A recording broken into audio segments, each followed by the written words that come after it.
Attorney General Rob Bonta, welcome back to The Issue Is. Thanks for having me. Always good to see you. And good to see you in person. We do this too much on Zoom, so it's nice to see you in Southern California. Likewise. So you are the Attorney General of California at a time when Donald Trump is President of the United States. How do you see your role right now? To help make sure that in California our progress prevails, we continue on the path of progress that we're on, that I'm doing everything to fight for my people, our values, our environment. There has been a pathway that has led us to being great, that led us to being the 5th largest economy in the world. And we want to stay on that path. And so we're not trying to pick any fights with the Trump administration, but if he and his administration get in the way of our progress, we'll certainly protect ourselves, we'll fight back. But we're on a path of progress, we want to stay on it, and it's my role, I think, to help us stay on that. Yeah, there's some people that are here, you don't want to pick any fights with the Trump administration when you designated $25–50 million in advance of him even getting in there. It seems like you're ready to pick some fights. Well, there's expectations about what he might do, and not based on speculation, but based on what he did during Trump 1.0. We sued him, my office did, 120 plus times. We won 2/3 of the time, meaning that he violated the law and needed to be checked by a court that many times. The only indications are that he's speeding up and violating the law even more. In 3 weeks, we've brought him to court 4 different times. Won every time. Within hours, courts have ordered him to stop the unlawful, unconstitutional conduct. So those dollars are there to make sure we have a president that is lawful, constitutionally compliant, not a lot to ask. It also means real dollars for the state of California. Because of our lawsuits in Trump 1.0, we got billions of dollars more from the US Census, for example, and getting the citizenship question off. There was an energy efficiency ruling that brought billions of dollars back to us. The same here as well. You know, we were able to stop $3 trillion in federal funding from being withheld by the Trump administration by one of our lawsuits. So this is real dollars, and the rule of law is our North Star, and the president should follow it. When you say you won in court, you mean that you were able to stop his actions, right? Temporary restraining orders, right? That's right. And how do you, the pace, I mean, describe what the pace of what's happening has been like, and sort of how you pick and choose what fight to even get involved in. Yeah, pace is fast, we're busy, and we have capacity. We are not tapped out. We're ready for more, if more is to come. We're in good shape because we're working with our attorneys general from across the nation. We're a team. And we've been preparing for this moment for months, looking at all the things that Trump has said he would do, his administration indicated he would do, what Project 2025 indicates he might do, and preparing for every possible action. That's why when the executive order on birthright citizenship was issued on day 1, we were ready to file immediately and stop him in court, which we did within days. We already had the arguments prepared, the briefs filed, just needed to dot the I's, cross the T's, press print, and file. Some things are unexpected. The OMB memo that halted the $3 trillion in federal funding, not something that was necessarily that he telegraphed already, but we knew the arguments. We had seen moves like that before. We worked through the night and filed the next day and stopped him again. So whatever it is, we're ready, but we're moving fast. But we got a big team with a lot of capacity and a lot of talent. If you said that you studied what he telegraphed and you were ready for it, what do you think is coming next? A couple things. We're ready for some action on sanctuary cities and sanctuary states. That's been telegraphed. There's sort of a dip of a toe in the water with some of the memos, the Bove memo, the U.S. Attorney General's memo as well. And we think that there might be some actions on LGBTQ plus rights and transgender rights. Certainly we're looking at the militarization of immigration enforcement as a potential area. Slashing of the Department of Education has been projected. That looks like that could be imminent. And of course, the Congress has the power of the purse. They decide how money is spent and what is appropriated, and the Trump administration and the executive branch can't change that. So where we're sitting right now is where you are meeting with attorneys general from all over the state, Democratic attorneys general. Is it kind of like the Avengers? I mean, take us inside the room in terms of how you assemble. How you are thinking about this and what you all are talking about privately. Yeah, attorneys general from all over the country are coming. Democratic attorneys general, so New York, Illinois, Nevada, Delaware, and more. About half the states have Democratic attorneys general. We've been talking to each other for months leading up to the Trump administration. We've accelerated and increased the frequency of those talks after Trump's election and before the inauguration, we talk every day. So it'll be nice to see people in person that I saw on Zoom yesterday and the day before, just like you and I have seen each other on Zoom. As a group via Zoom every single day? Every day. Wow. Every day. And it's important that we do, because there are new actions taken every day, new developments. The situation has changed, cases become ripe, and they need our action. And so, and in the in-between times, between the everyday assembling of all of the AGs, our staffs are talking. We're talking in smaller groups. We're talking all the time. And it's important, it's necessary, it's the right thing to do. I think the people of this state, the people of this country deserve preparedness, readiness to uphold our Constitution and the rule of law. So I'm looking forward to seeing everybody and continuing our conversations. And, sometimes people are seeing different impacts in their state. Some funding has been withheld. There's an immigration enforcement action. There's been a prosecution of someone who is in a sanctuary jurisdiction. And so those are all facts that help us decide what our next actions will be. So when you all talk every day, do you decide, like, New York, you take this one, Illinois, you take this one? Yeah. I mean, how does that work? That's part of it. Deploying our resources for maximum impact is part of it. Sometimes a certain AG's office has been an expert and has great institutional knowledge on a certain topic, gun violence, for example. Others on LGBTQ rights, others on immigration or environment. So we like the experts with the most knowledge, experience, and success in the past to take on those issues now. Sometimes workload is important to distribute in a way that's commensurate with resources. As our office is so big, we take on a disproportionate amount of the work, appropriately so. We're the biggest state department of justice in the nation. New York also takes on quite a bit. And that's appropriate and expected. So yeah, sometimes we say, okay, Illinois, you lead, New York, you lead, California, you lead, or California, New York, and Illinois, you lead together on this one. Yeah. Another group of states will lead on another one, but we think about the actions, we think about who will lead and how to deploy our resources for the best benefit of an impact on Americans. So if this is the Avengers, what are the issues that California is leading on? I mean, what are, this is my thing, I'm taking to the team, this is my thing. Gun violence has been a big one, immigration, all things environment and climate.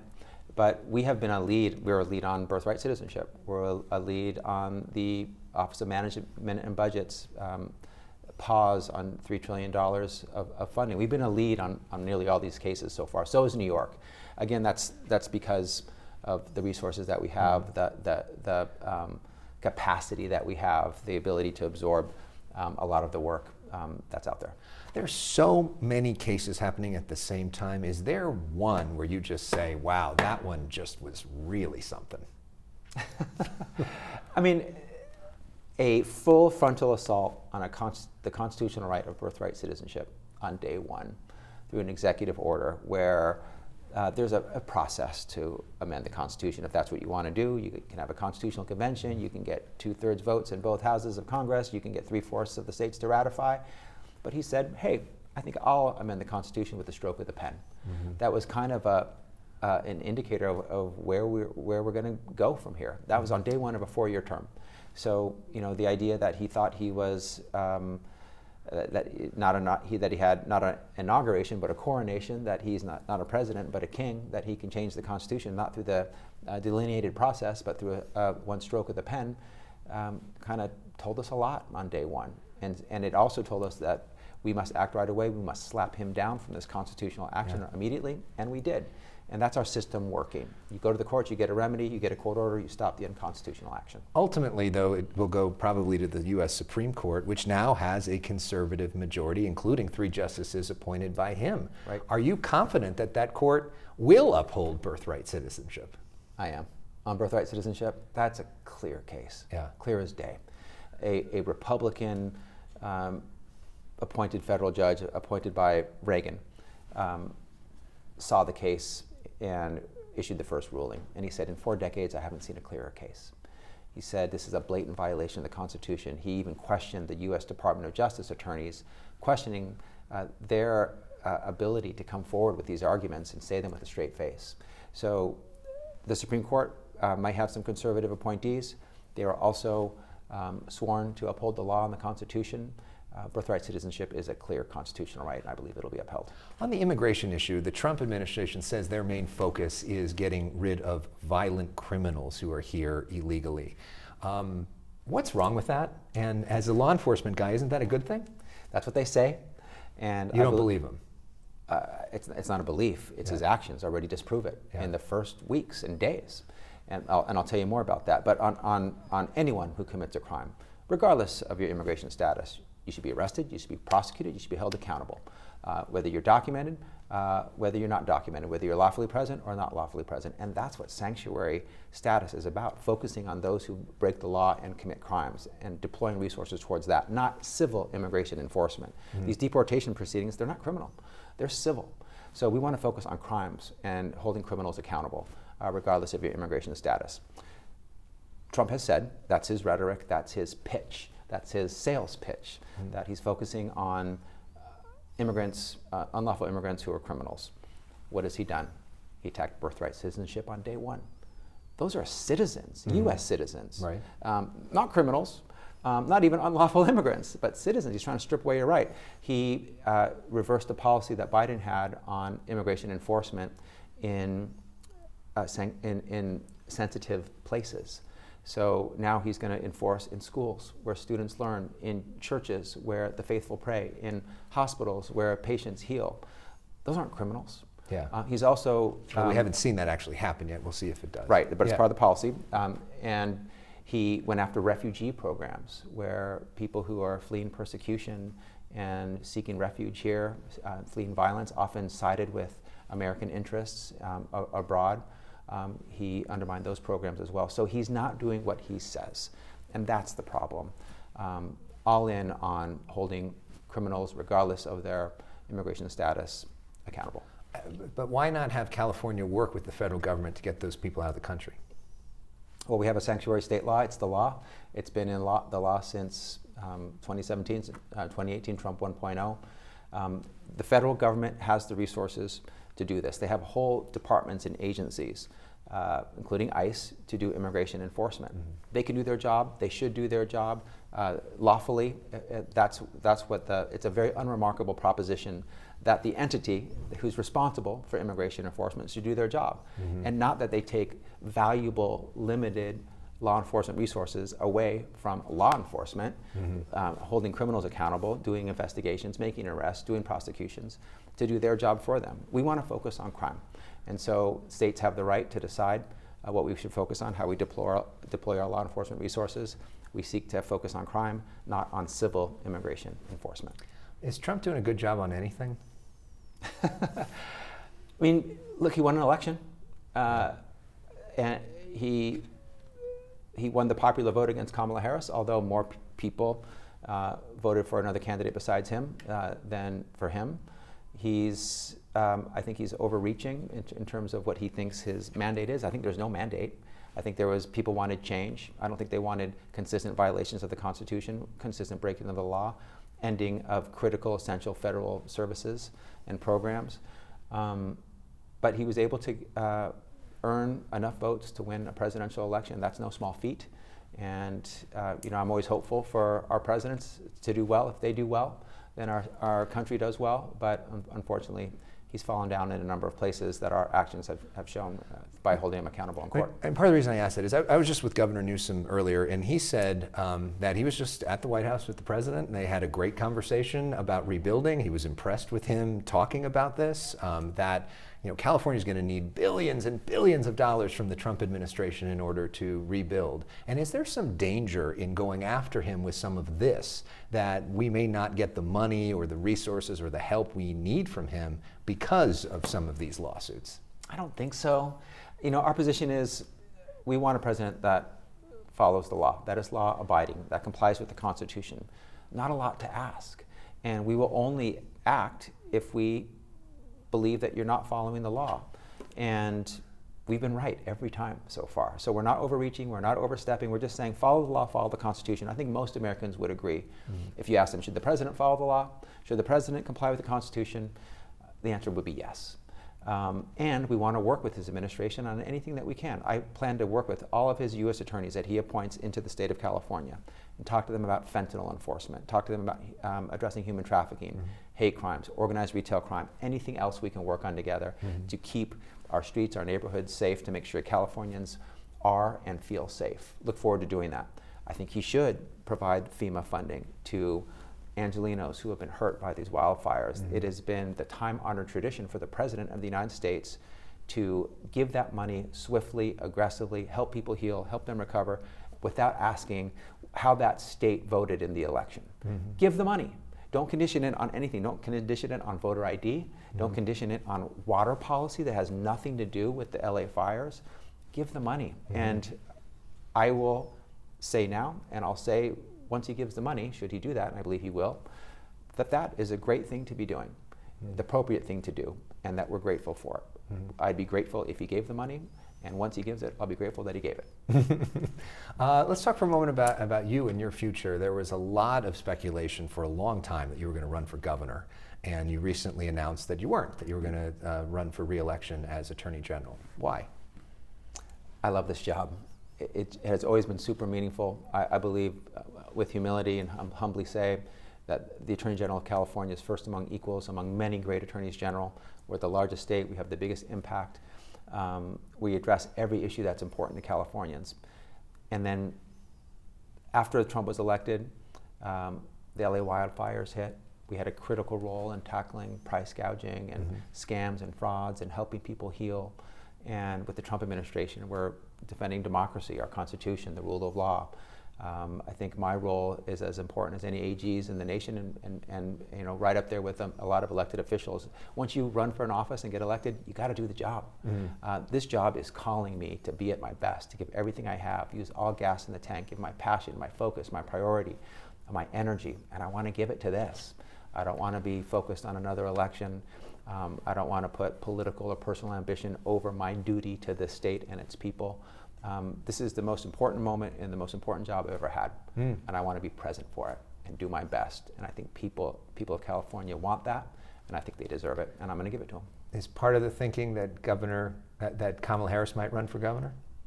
I don't know if she will. If she will, I'll support her. You would, so you would endorse her over everybody else I'll in the endorse field? her right now. If she, you know, if anticipating that she might run, she'll have my endorsement. I'll be the first one in line, and I think a lot of people will be behind me. Why is that? I've supported her since day one. As a San Francisco DA, as Attorney General of California. She had my job. We are fellow Californians. I'm proud to say I have her old job. Right. U.S. Senator, Vice President. I just think she is talented and skillful and represents what California needs and is best at. It represents our greatness. She is a generational talent, and could have served. You know, many wanted her to serve as the president of this country and the leader of the free world. She fell short, and we would love to have her in California, helping us tackle our challenges. We are great, and we are not perfect. And part of being great is knowing when we don't meet our lofty standards and working to improve them. We need to do more on cost of living. We need to do more on housing. We need to do more on public safety.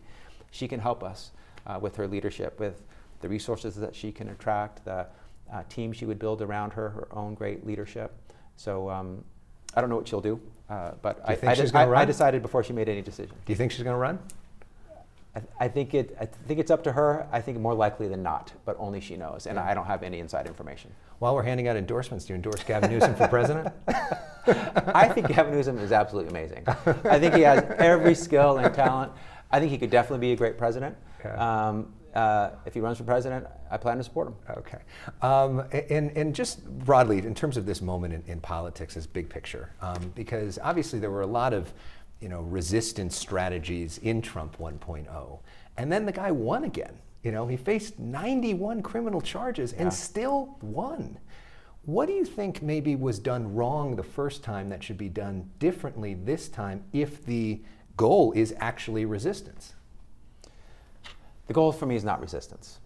The goal is ensuring California's progress will prevail, making sure that we move forward on the track that we're on.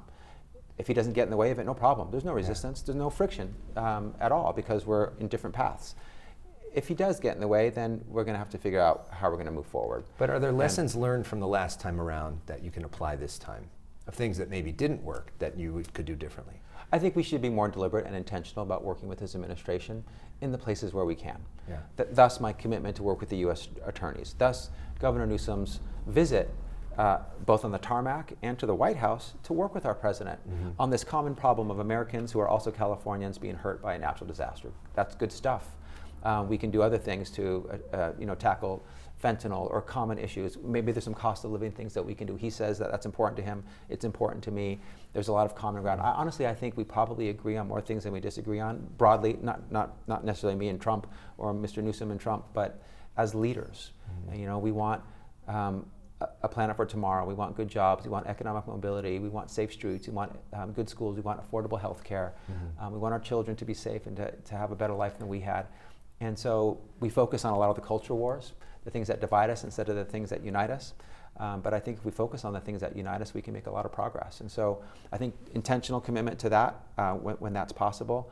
But also it's non-negotiable that the rule of law must be followed. Yeah. It's non-negotiable that the Constitution must be complied with. And it's only up to the Trump administration whether that's going to happen or not. We don't want him to violate the Constitution. We don't want him to violate the law. But if he does, and he has, unfortunately, we have to go to court to follow our duty to hold him accountable. Let's wrap up with something fun, because we like to do something called Personal Issues on this show, where we get to know some of your cultural favorites. So this is first thing that pops into mind. It's been such a heavy time. It's been such heavy issues. So we just want to have a bit of a break for just 30 seconds. Love it. What's your favorite TV show you've seen recently? Lioness. Lioness on Paramount Plus. Yes, good series. Yeah, which is about the CIA or some clandestine CIA group that identifies and embeds an agent with that enemy and eliminates them. Yeah. What is your it's fiction. Favorite book you've read recently? Oh man, I've been listening to Obama's recent book with his own voice. It's long, but his thoughts, his reflections. What have you learned from that? It just reminded me of values-based leadership, deliberation, and working with others, collaboration, not trying to tell others what to do, but the power of listening, knowing the diversity of our great nation and delivering to each person and each community in the way that they need. I just think he represents a lot of the greatest in what leadership can be. So they're good reminders for someone like me. I'm always trying to be better. I'm always trying to improve. Part of how I grow is learning from others, like Governor Newsom. President Obama has been one of my favorites for a long time. Have you seen any of them? What's your favorite Oscar movie? Oof. What are the ones that are nominees? Is Wicked nominated? Wicked is nominated, yes. That's a fave. Yeah. Favorite song? Probably not on your bingo card is that Rob Bonta likes Broadway musicals. Oh yeah? What are some of your favorite Broadway musicals? Rent. Okay. Which I very inappropriately shared with my daughter when she was young, and she became a huge fan of the songs. I think all the content was over her head. Yeah. But Rent was great. Certainly Wicked among the great ones. Mamma Mia. I've taken my children to all of these, and we may or may not have sung along to them as well. But Defying Gravity, classic. Saw it in the theater, saw it with my family, and we all loved it. Cynthia Erivo and Ariana Grande both nominated for Oscars as well. As they should be. They're great. And do you have a favorite Super Bowl commercial? The one with the humanoid cowboy hat kind of stood out at me. I don't know if you remember that. Yeah. I thought, if it's part of Tubi, which our company owns, and Issue is on Tubi, so we appreciate the shout out. That's a plug, unintentional plug, but plug it is. It just stood out. It was memorable, and if that's what a commercial is supposed to do, stick in your mind. Have something that was unique and original, never done before. They accomplished it. And what is your favorite way to relax in the midst of all this craziness? It's ridiculous, but I spend too much time watching English Premier League soccer highlights. Okay, well we know you're a college soccer player. You're yes. a very good soccer player. And who's your team? Thank you. The very good or part club, is very debatable, but I'm grateful that you said it. You dominate against the other legislators every year, so at least you got that. I'll take it. I'll take it. Yeah. Take what I can get these days. Yeah. Manchester United, longtime favorite, struggling, so it's very painful now. So you got to go through the dark times before you get the bright times again. But Lionel Messi, best player of all time, huge fan, now playing in Miami, was at Barcelona. Love him, got to see him live here when they played LAFC. So that was great. But Manchester United, but any English Premier League team, probably the top 10 teams are all great. Any match between them is beautiful, and I'll you'll see me watching YouTube highlights. Oh, my favorite sports team is the LA Lakers, and so we have a very good era coming now. I'm very excited about Very Doncic. exciting. And last question, just your bottom line message to the people of California at this moment in history. I got your back. Your AG's fighting for you. I know there's challenges, and it's up to public servants like me to deliver on those. One of those is making sure that we honor the rule of law, and that everyone who is responsible to follow the rule of law, which is all Americans, including our president, will follow it. And I'll make the tough choices, I'll make the hard choices on your behalf, and we'll tackle the problems. We see you, we value you, we hear you. Cost of living, safer streets, healthcare, housing, we see you, and we're going to work on all those issues. And I think we're at our best when we work together, so working with our legislature, our governor. But this is a tough moment, and so for those who might see it as a dark moment, don't despair, have hope, have optimism. We're fighting, we're resilient, we are frickin' California. Not cursing, that is an official not curse, and we will continue to be great, though there might be some challenging times ahead. All right, do you want to sing Defying Gravity on the way out? I do not, I absolutely do not. AG Rob Bonta, thank you Thanks, very Alex. much for the time, appreciate Pleasure. it. Thank Pleasure's you very mine. much, Thanks for that having was me. interesting.